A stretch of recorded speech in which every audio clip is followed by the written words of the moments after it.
이 세상에 강야를 좋아하는 사람은 아마 아무도 없을 것입니다. 그리고 강야에서 시험을 받는다면 아마 더 그럴 것입니다.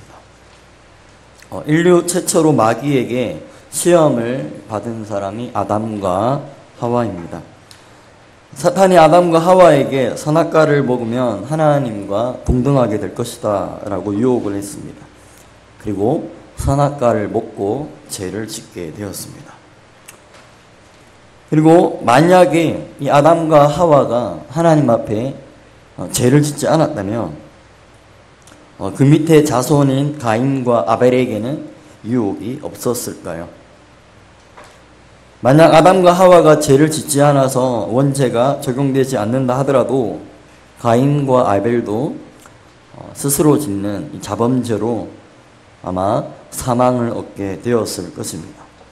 세상의 모든 인간은 유혹을 이길 힘이 없습니다.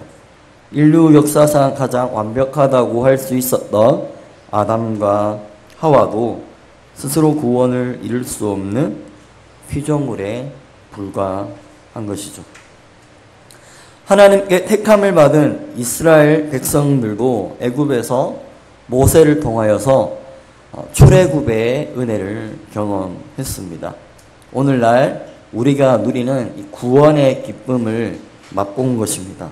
하지만 그들은 강야에서 하나님을 향해 원망과 불평을 쏟아냈습니다.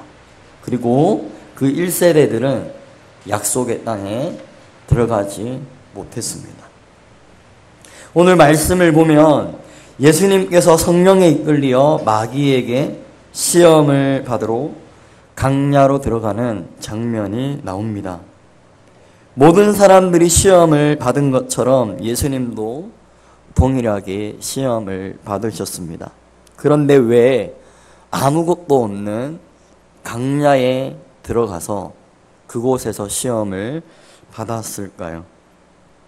우리의 믿음이 진짜인지 가짜인지 알 수 있는 곳이 바로 강야이기 때문입니다.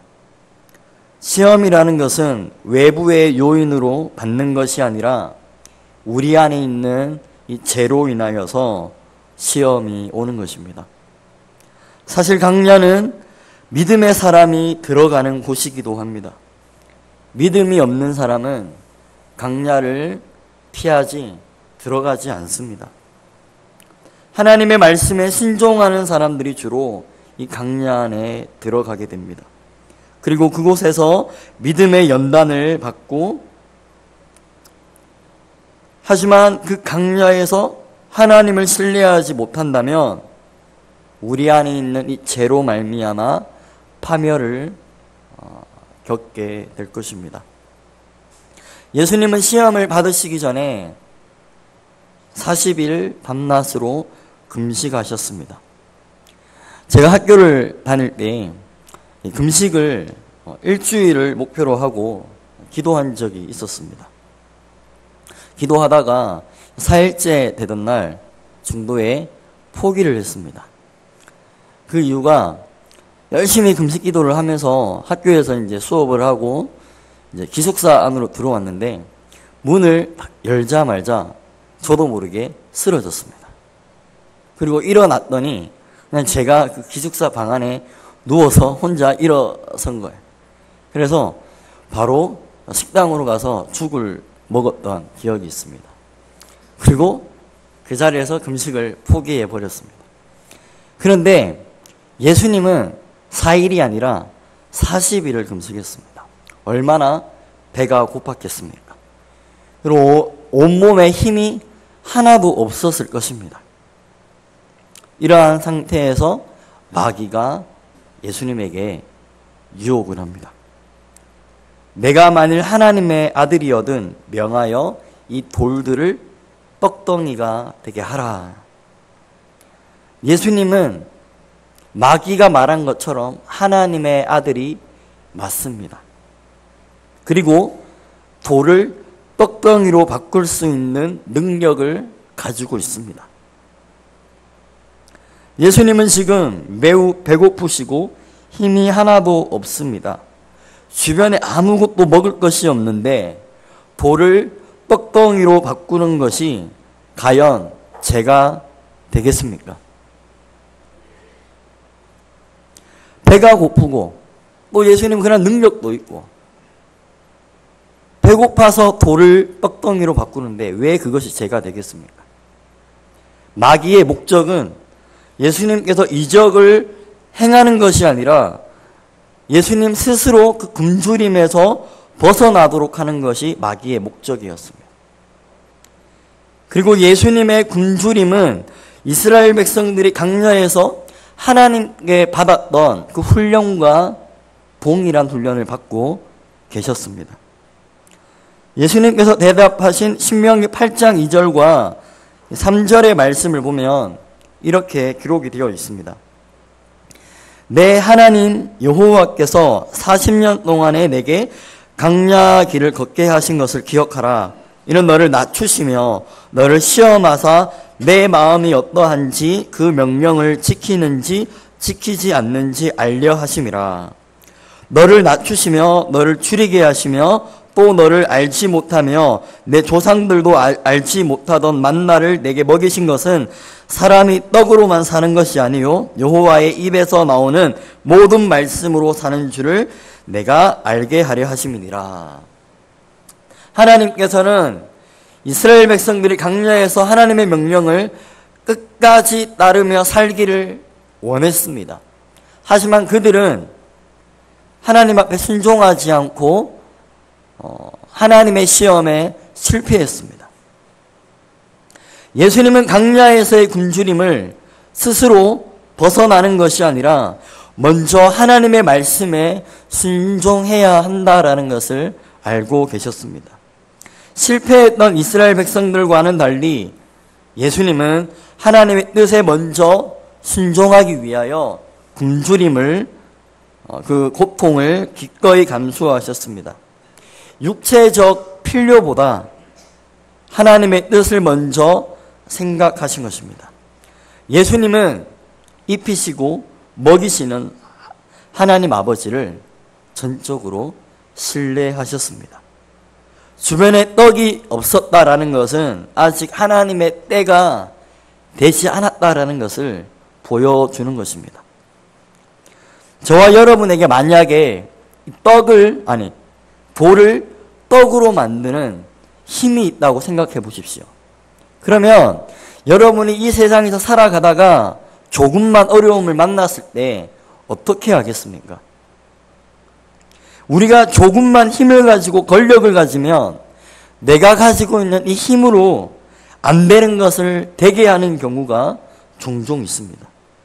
아니 실제로 그런 힘을 가지고 마귀의 떡인지도 모르고 돌을 떡으로 만들어서 맛있게 먹는 사람들이 있습니다. 우리가 무엇을 하는지 하나님의 뜻과 하나님의 때를 가장 먼저 생각해야 합니다. 하나님께서 저와 여러분을 광야로 몰아가셨다면 반드시 책임져 주실 것입니다. 자녀가 배고파서 떡을 달라는데 돌을 주시는 아버지가 어디 있겠습니까? 혹시 여러분 중에 굶주림에 있는 분이 계십니까? 하나님께서 하나님의 때에 그 모든 것을 해결해 주실 것입니다. 우리가 살아가는 이 세상이 정말 많이 힘들지만 때로는 하나님의 뜻이 어디에 있는지 전혀 이해가 안 되는 경우도 있지만 말씀 안에서 기도하면서 처음부터 끝까지 우리의 모든 것들을 주관하시는 그 좋으신 하나님을 신뢰하시기를 바랍니다. 예수님은 굶주림 속에서도 하나님께서 무엇을 원하시는지 알고 마귀의 유혹을 대적했습니다. 이 마귀에게 주도권을 빼앗기지 않았습니다. 말씀으로 외쳤습니다. 기록되었으되 사람이 떡으로만 살 것이 아니요 하나님의 입으로부터 나오는 모든 말씀으로 살 것이라. 예수님은 그 어려운 순간에 하나님 앞에 모든 주도권을 맡겨버렸습니다. 우리는 조금만 어려움이 다가오면 그 어려움 속에 나의 주도권을 맡기지는 않습니까? 이 땅에서 우리의 주도권을 맡겨야 할 분은 하나님 한 분밖에 없습니다. 말씀이 여러분의 삶을 이끌어가는 그 축복을 누리기를 소망합니다. 마귀의 두 번째 유혹을 보겠습니다. 마귀는 예수님을 거룩한 성으로 데려다가 성전 꼭대기에 세웠습니다. 그리고 만일 내가 하나님의 아들이어든 뛰어내려라.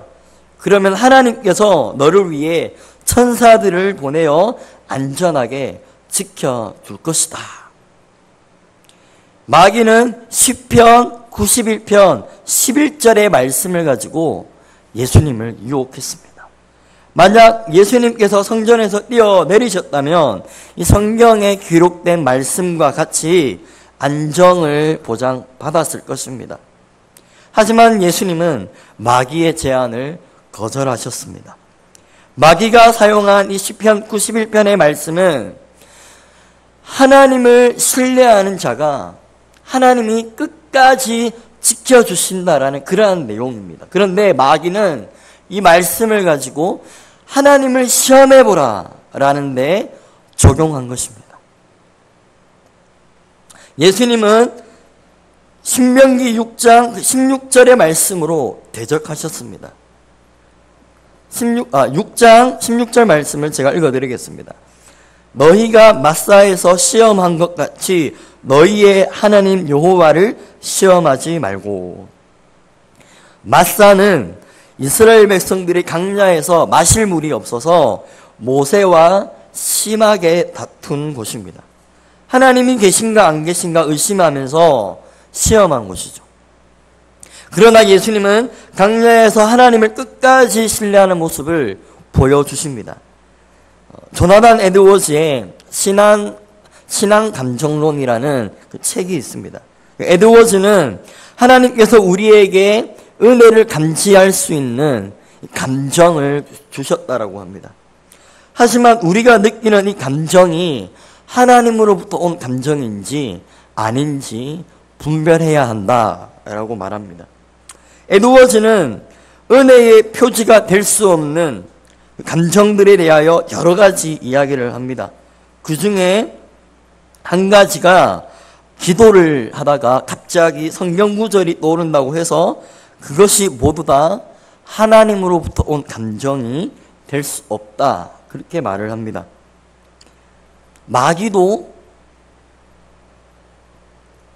우리가 기도할 때 언제든지 말씀이 생각나게 할 수 있다라는 것입니다. 우리가 말씀을 읽고 삶에 적용할 때도 하나님의 뜻과 전혀 상관없이 그 말씀을 왜곡되게 해석하고 우리에게 적용할 수도 있습니다. 말씀이 생각난다고 해서 그것이 다 하나님으로부터 온 것은 아닙니다. 확실한 은혜의 표지는 성령의 내주하심과 하나님 되심에 대한 올바른 인식입니다. 기적과 이적, 자기의 이 관계로 하나님을 이해하는 것이 아니라 하나님 한 분 그 자체로 사랑하는 것이죠. 저와 여러분이 말씀을 들을 때도 내가 듣고 싶은 말씀, 그것이 강단에서 선포가 되면 아멘, 아멘 외칩니다. 그러나 내가 듣기 싫은 그런 말씀이 강단에서 선포될 때 그냥 아무런 반응도 하지 않는 경우가 있지 않습니까? 하나님의 말씀은 나의 기준을 내려놓고 들어야 합니다. 그리고 내 안에 하나님의 말씀이 선포될 때 하나님을 아는 우리의 지성도 밝아지게 될 것이죠. 분별할 수 있는 힘이 생기고 하나님에 대한 지식이 더 깊어져 갈 것입니다. 예수님은 말씀으로 다가온 마귀의 유혹에 넘어가지 않고 하나님에 대한 바른 인식을 가지고 마귀를 대적했습니다. 주 너의 하나님을 시험하지 말라. 혹시 하나님께서 우리의 필요를 채워주시면 믿고 채워주시지 않으면 믿지 않는 자신의 이익과 감정에 따라서 하나님의 존재를 의심하고 시험한 적이 있지는 않습니까? 인생의 어려움이 찾아왔을 때 불평, 불만을 쏟아내기보다 그 하나님, 나에게 어려움을 주시고 나에게 위기를 주시는 그 하나님을 그 있는 그대로 신뢰하시기를 바랍니다. 부끄러운 이야기지만 제가 하나님을 굉장히 원망했던 그 때가 있었습니다. 이유는 남들은 다들 잘 나가는데 제가 제 자신을 보니 무엇을 해야 할지 전혀 길이 보이지 않았던 그때가 있었습니다.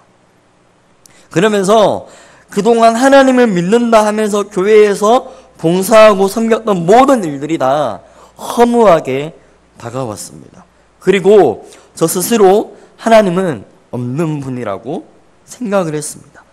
제가 교회를 섬기면서 제가 만들어 놓은 하나님을 믿고 있었는데 제가 생각했던 것과 너무 다르니까 열심히 믿으면 다 잘 될 것이라고 생각했는데 너무 답답하니까 하나님이 안 계시는구나 라고 스스로 결론을 내린 것입니다.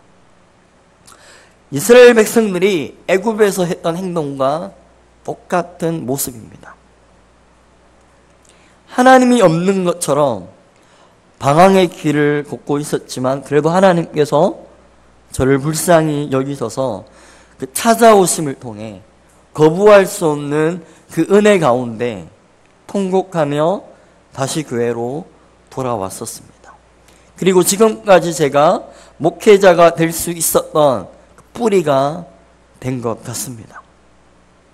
야고보서 1장에서 이런 말씀이 있습니다.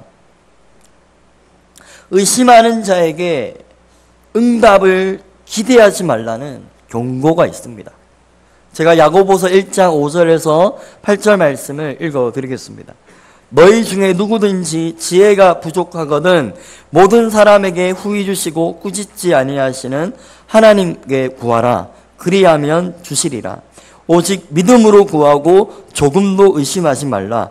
의심하는 자는 마치 바람에 밀려 요동하는 바다 물결 같으니 이런 사람은 무엇이든지 죽게 얻기를 생각하지 말라. 두 마음을 품어 모든 일에 정함이 없는 자로다. 하나님은 우리에게 믿음을 요구하십니다. 지금 나의 삶이 강야와 같을지라도 하나님의 살아계심과 그를 찾는 자에게 상 주시는 분이심을 믿고 하나님을 끝까지 의지하시기를 바랍니다. 내 감정 따라 기분 따라 하나님을 믿는 것이 아니라 내 삶이 강야와 같을지라도 끝까지 믿음 잃지 않는 저와 여러분이 되기를 소망합니다. 마귀의 세 번째 유혹입니다.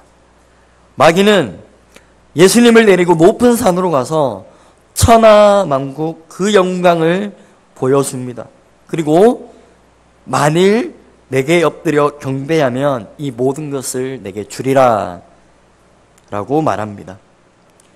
마귀의 제안은 이미 하나님께서 예수님에게 약속하셨던 말씀입니다. 마귀는 지금 하나님의 흉내를 내고 있는 것이죠. 그리고 약속을 당장 이룰 수 있는 지름길을 말하고 있습니다. 조건은 나에게 엎드려 절하면, 경배하면입니다. 이것이 마귀의 최종 목적이기도 합니다. 예수님은 단호하게 이야기합니다. 사탄아, 물러가라. 기록되었으되 주 너의 하나님께 경배하고 다만 그를 섬겨라. 예수님은 모든 만물을 창조하신 분입니다.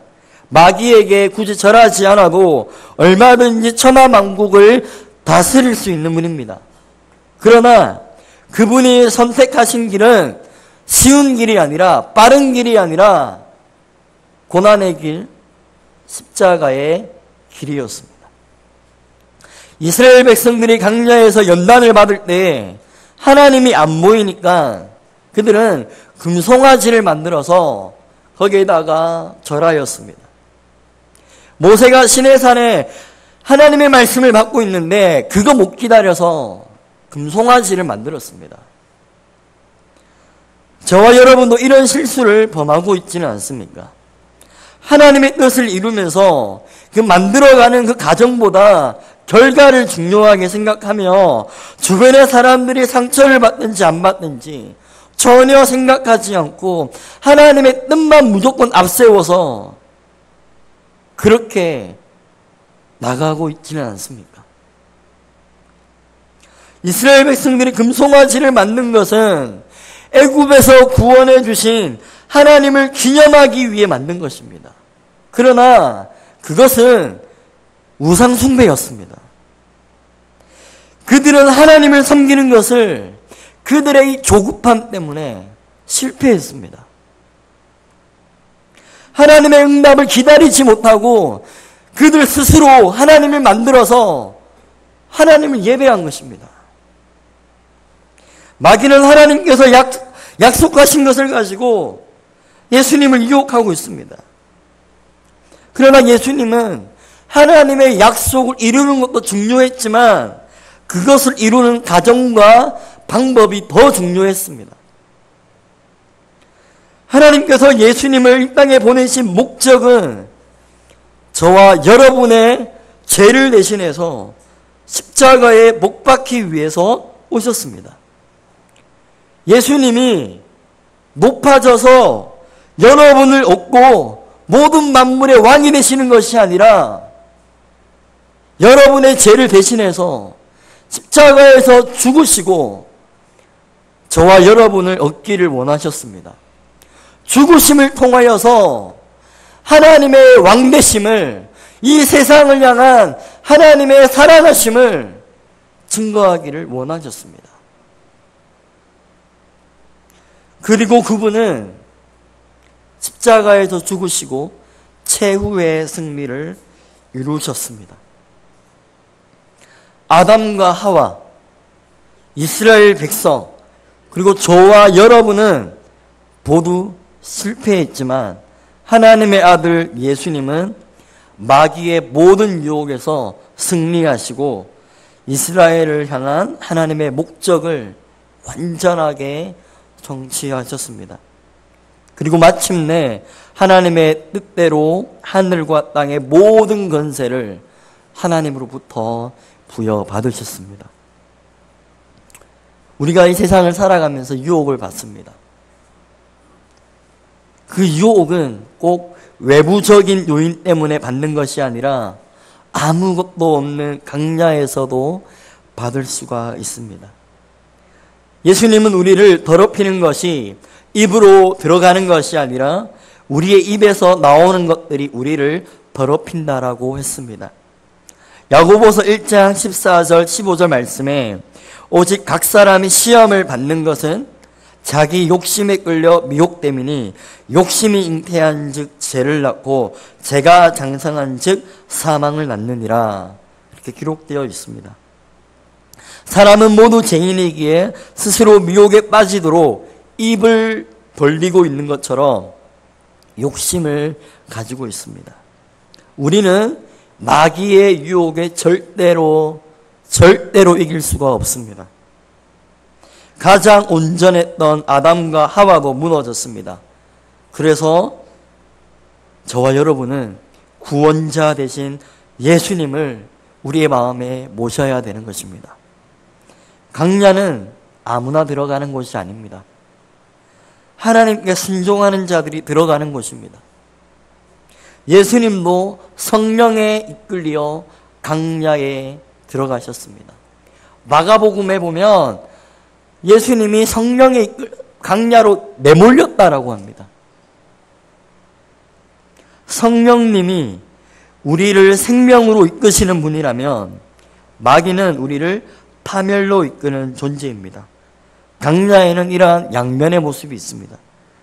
우리는 강야에서 나의 신앙이 진짜인지 가짜인지 내 안에 무엇이 있는지 알 수 있습니다.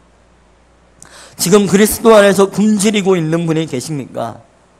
믿음으로 하루하루 살아가고 있는데 정말 힘들어서 괴로워하는 분이 계십니까? 강야에 있을 때 예수님을 묵상하십시오. 그러면 하나님의 위로를 받을 수 있습니다. 하나님을 끝까지 믿고 신뢰하십시오. 이기림을 공급받습니다. 하나님께 끝까지 순종하십시오. 하나님의 때에 반드시 승리하게 될 것입니다. 왜냐하면 예수님이 마귀의 유혹을 이기고 승리하신 구원자가 되셨기 때문입니다. 그분이 구원의 반석이 되셨고 구원의 뿌리가 되셨기 때문입니다. 예수님께서 마귀를 이기셨습니다. 이 사실을 믿고 따르면 승리하게 됩니다.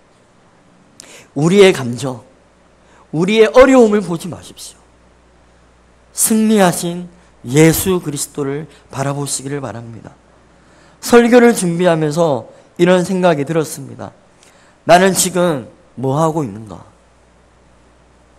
그리고 이 강야를 지나며 라는 찬양이 계속해서 제 마음속에서 맴돌았습니다.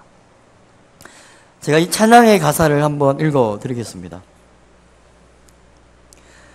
왜 나를 깊은 어둠 속에서 홀로 두시는지, 어두운 밤은 왜 그리 길었는지, 나를 고독하게, 나를 낮아지게, 세상 어디도 기댈 곳이 없게 하셨네. 강야에 서 있네. 주님만 내 도움이 되시고, 주님만 내 빛이 되시는, 주님만 내 친구 되시는 강야. 주님 손 놓고는 단 하루도 살 수 없는 그곳 광야에 서 있네. 주께서 나를 사용하시려, 나를 더 정결케 하시려 나를 택하여 보내신 그곳 광야. 성령이 내 영을 다시 태어나게 하는 곳 광야에 서 있네. 내 자아가 산산이 깨지고 높아지려 했던 내 꿈도 주님 앞에 내려놓고 오직 주님 뜻만 이루어지기를, 나를 통해 주님만 드러나시기를 광야를 지나며. 저와 여러분은 믿음 생활을 하면서 강야에 부딪혔을 때 그 강야를 피하고만 있지는 않습니까? 예수님은 강야에서 하나님의 아들됨을 증명하셨습니다. 성령에 이끌려서 강야로 들어가셨습니다. 그렇다면 저와 여러분도 강야를 피하는 것이 아니라 믿음으로 순종하여 이 세상 앞에 하나님의 자녀라는 것을 증명하셔야 합니다. 얼마 전에 친구의 이야기를 들었습니다. 통화를 하다가 갑자기 생각나서 친구랑 통화를 하게 됐는데, 이 친구가 이제 저랑 똑같은 나이입니다. 똑같은 나이인데 이제 개척을 하게 된 거죠. 개척을 하면서 교회에서 오랫동안 사역을 하다가 이제 나오니까 이제 당장에 건물을 구할 돈도 없고 전세금도 없고 아무것도 없었습니다. 통장에 이제 나올 때 이제 통장을 보니까 딱 60만 원, 그 정도만 아무것도 없었다 하더라고요. 그런데도 하나님께서 주신 그 사명을 가지고 그 응답이 있었기 때문에 시작을 했다고 합니다. 시작을 했는데 정말 하나님께서 때에 맞게 퇴직금을 통해서 전세금을 마련하기도 하고, 근데 그 전세금이 그렇게 큰 돈도 아닙니다. 1,000만 원밖에 안 되는데 그 1,000만 원으로 어떻게 개척할 수 있는, 사람이 어느 정도 모일 수 있는 그 공간을 마련했다고 합니다. 그러면서 매 하루가 진짜 힘들게 살아가는데 진짜 거기서 보이는 것이 하나님밖에 없었다고 하더라고요. 그러면서 하나님이 때에 맞게 공급하시고 채우시는 것을 보면서 매일매일 만나를 먹으면서 살아간다라는 그런 이야기를 들었습니다. 그 친구의 이야기를 들으면서 제가 굉장히 부끄러웠습니다.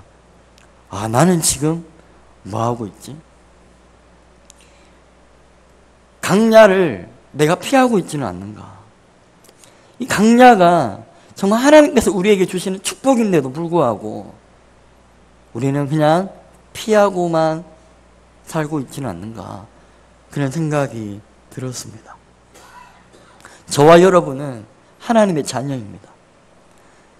하나님이 지켜주시고 하나님이 보호해 주시는 분입니다. 이 세상에서 믿음 하나 붙들고 살아가기를 소망합니다. 세상 염려 올 때 세상 따라가는 것이 아니라 그 염려를 믿음으로 부딪혀서 승리하시기를 바랍니다. 강야를 피하지 마시고 하나님의 축복이라 생각하며 주님이 걸어가셨던 그 길 걸어가셔서 이 세상에 우리가 하나님의 아들됨을 증거하는 그 축복된 자녀가 되기를 주님의 이름으로 축원드립니다. 기도하겠습니다. 하나님 아버지, 저희들의 부족함이 너무나 많습니다. 하나님, 우리가 강야를 외면만 하는 것이 아니라 성령에 이끌려 하나님 앞에 순종하여 하나님 앞에, 하나님의 말씀 앞에 굴복하여 강야로 들어가고 그 강야에서 하나님 되심을 증거하는 저희들 될 수 있도록 저희들을 축복하여 주시옵소서. 하나님의 살아계심이 우리를 통하여 증거되기를 원합니다. 세상 앞에 굴복하지 않도록 주여 우리의 믿음을 지켜 주시옵소서. 이 모든 말씀 예수님의 이름으로 기도드렸습니다. 아멘.